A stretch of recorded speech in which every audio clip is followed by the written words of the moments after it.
ਜਲੰਧਰ ਵਿਖੇ ਸਿੱਖਿਆ ਦਾ ਮਹਾਕੁੰਭ 9 ਤੋਂ 11 ਮਈ ਤੱਕ ਲੱਗ ਰਿਹਾ ਹੈ, ਜਿਸ ਵਿੱਚ ਬਠਿੰਡਾ ਜ਼ਿਲ੍ਹੇ ਦੀ ਅਹਿਮ ਭੂਮਿਕਾ ਹੋਵੇਗੀ। ਇਸ ਵਿੱਚ 5-6 ਲੱਖ ਅਧਿਆਪਕ, ਵਿਦਿਆਰਥੀ, ਉਦਯੋਗਪਤੀ, ਵਿਗਿਆਨੀ ਆਦਿ ਆਫਲਾਈਨ ਹਿੱਸਾ ਲੈਣਗੇ ਅਤੇ 15,000 ਤੋਂ ਵੱਧ ਆਨਲਾਈਨ ਹਿੱਸਾ ਲੈਣਗੇ। ਪੱਤਰਕਾਰਾਂ ਨਾਲ ਗੱਲਬਾਤ ਕਰਦੇ ਹੋਏ ਪ੍ਰਬੰਧਕਾਂ ਨੇ ਦੱਸਿਆ ਕਿ ਇਸ ਵਿੱਚ ਹਰ ਇੱਕ ਉਮਰ ਦਾ ਵਿਅਕਤੀ ਹਿੱਸਾ ਲੈ ਸਕਦਾ ਹੈ ਅਤੇ ਇਸ ਲਈ 25-30 ਟੀਮਾਂ ਬਣਾਈਆਂ ਗਈਆਂ ਹਨ, ਜਿਹੜੀਆਂ ਹਰ ਇੱਕ ਸੰਸਥਾ ਵਿੱਚ ਜਾ ਕੇ ਇਸ ਬਾਰੇ ਜਾਣਕਾਰੀ ਦੇਣਗੀਆਂ। ਅਤੇ ਆਓ ਸੁਣਾਉਂਦੇ ਹਾਂ ਕੀ ਕਹਿਣਾ ਹੈ ਪ੍ਰਬੰਧਕਾਂ ਦਾ। ਪੰਜਾਬ ਦੀ ਧਰਤੀ ਨੂੰ, ਗੁਰੂਆਂ ਦੀ ਧरती ਨੂੰ नमन करदा। आप सभी ਨੂੰ सत श्री अकाल करदा। ये जो प्रेस वार्ता हमने आज रखी है, इसका मुख्य उद्देश्य जो पंजाब की पावन धरती पे शिक्षा का समागम, शिक्षा महाकुंभ जिसको नाम दिया गया है, national institute of technology Jalandhar के प्रांगण में ये शिक्षा का महाकुंभ, ये दुनिया का पहला ऐसा महाकुंभ है जिसमें 26.5 करोड़ स्कूल के बच्चे और 4.5 करोड़ जो उच्च शिक्षा संस्थानों में बच्चे पढ़ते हैं उनको फोकस किया जा रहा है। और ये अपने आप में पहला ऐसा समागम होगा जहाँ पे 30.5 करोड़ बच्चों, स्कूल, कॉलेज, यूनिवर्सिटीज़ के बच्चे, शिक्षक, अभिभावक और शिक्षा से संबंधित जो भी इंडस्ट्रीज़ हैं उनका एक बहुत बड़ा समागम होगा। इसके 3 मुख्य उद्देश्य हैं। पहला उद्देश्य ये है कि जो हमारे देश की प्राचीन शिक्षा पद्धति थी उसको कई सारे विदेशों के देशों ने उसको कॉपी किया है और उसको अपने देशों में लागू कर रखा है, जिसका कई देश अध्ययन करते हैं, उसका अपने देश में इम्प्लीमेंटेशन के बारे में विचार करते हैं। तो ये बात अपने आप में साबित करती है कि हमारे देश का जो प्राचीन शिक्षा पद्धति थी, तंत्र था, वो काफ़ी उन्नत था। उसको हम कैसे आज की मॉडर्न टेक्नोलॉजी के साथ जोड़ के एक sustainable society, sustainable education system बना सकें, ये इसका मुख्य उद्देश्य है। और पहले दिन का जो चिंतन मंथन होगा, क्योंकि ये 3 दिवसीय शिक्षा समागम है, तो उसमें पूरा जोर पहले दिन इसी पे दिया जाएगा। दूसरे दिन जो कौशल है, जो स्किल है, एंटरप्रेन्योरशिप है, क्योंकि हमारे प्राचीन काल में कौशल युक्त शिक्षा होती थी। आज देखें तो +2 के बाद अगर कोई बच्चा पास आउट होता है या ग्रेजुएशन करता है, वो अनस्किल्ड होता है, उसको नौकरियां नहीं मिलती हैं, क्योंकि समाज में धारणा ऐसी बना दी है कि पढ़ाई मतलब नौकरी, क्योंकि पढ़ाई मतलब नौकरी नहीं, पढ़ाई मतलब रोजगार। उसको कोई ना कोई स्किल आए, कोई ना कोई उसका कौशल उसमें विकसित हो और उसको वो समाज में लेके जाए और खुद एंटरप्रेन्योरशिप, इंडस्ट्रीज, स्टार्टअप वो शुरू कर सके। तो जो दूसरा दिन रहेगा इस समागम का, वो पूरा का पूरा इसी को समर्पित रहेगा।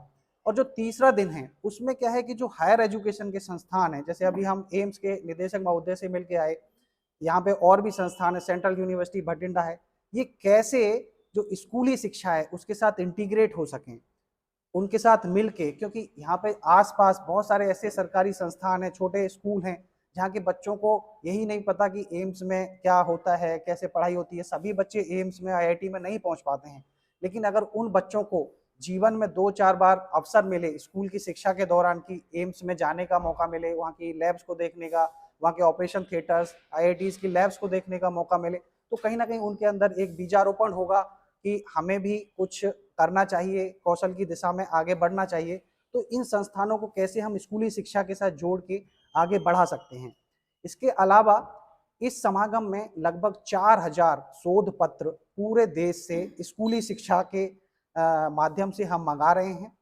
और पंजाब में, क्योंकि इस समागम का आयोजन पहले संस्करण का हो रहा है, तो पंजाब के लगभग 4000 विद्यालय और संस्थानों को व्यक्तिगत रूप से हम जाएंगे, आमंत्रित करेंगे। और पंजाब से अकेले लगभग 10,000 शिक्षक, शिक्षार्थी, अभिभावक, उद्योगपति इस समागम में आ रहे हैं।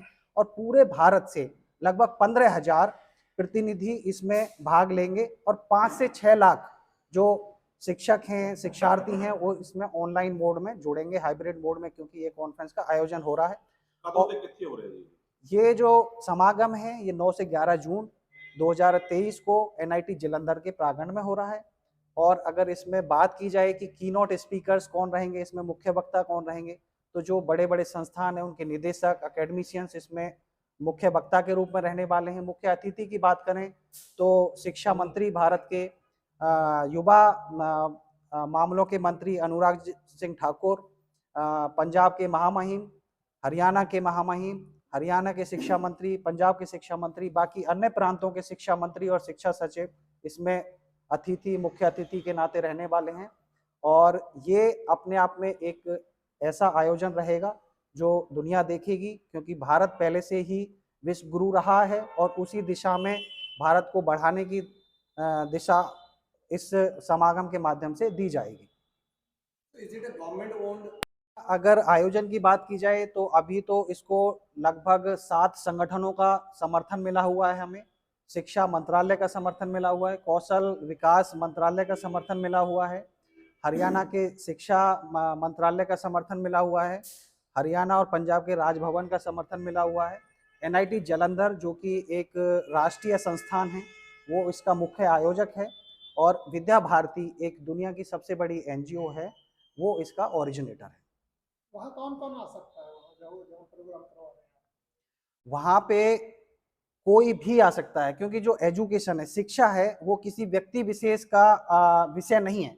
शिक्षा तो बच्चा पैदा हो जाए और जब तक वो जाए तब तक कहीं ना कहीं किसी ना किसी रूप में उसका शिक्षा से संबंध रहता है। कहीं पे वो सीधे तौर पे शिक्षा ले रहा होता है, कहीं पे उसके बच्चे धोते पोते शिक्षा ले रहे होते हैं। तो इसमें हर कोई व्यक्ति आमंत्रित है, क्योंकि शिक्षा सभी का विषय है।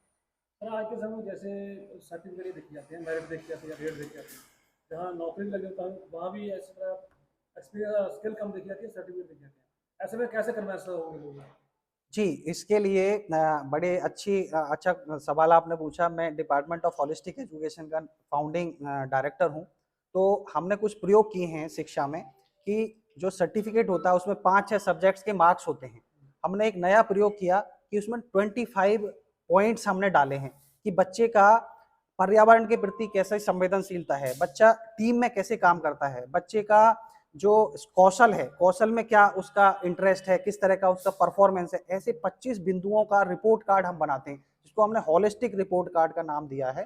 तो इससे यकीनन जब इस तरह का रिपोर्ट कार्ड सारे विद्यालय बनाना शुरू करेंगे तो यकीनन जो शिक्षा का स्वरूप है वो बदलेगा। और जो अभी नौकरी की चाह है लोगों में, सिर्फ नौकरी नौकरी, पेरेंट्स भी यही बोलते हैं, समाज भी यही बोलता है, वो कहीं ना कहीं वो हमारा डीएनए भी नहीं है। हमारे प्राचीन काल में नौकरी की परिकल्पना नहीं थी, और नौकरी हमारा जो मन है, तन है, वो नहीं चाहता। हम तो मालिक थे और मालिक ही बनेंगे। अगर हम रोजगार सृजन की तरफ थोड़ा सा ध्यान दें, अपने बच्चों को कौशल युक्त बनाएं। पिछले दिनों में सिर्फ हम ही नहीं, सारी दुनिया बोलती है कि भारत सबसे नौजवान देश है, और अगर हमने अपने युवाओं को कौशल युक्त बना दिया तो 2050 तक भारत दुनिया की नंबर 1 इकोनॉमी बन जाएगा। ऐसा जापान, अमेरिका, यूरोप, कनाडा सारे देश बोलते हैं, और ऐसा होगा भी, क्योंकि आज अगर देखें तो भारत की जो ग्रोथ रेट है वो सबसे ज़्यादा भारत की ही है पूरी दुनिया में।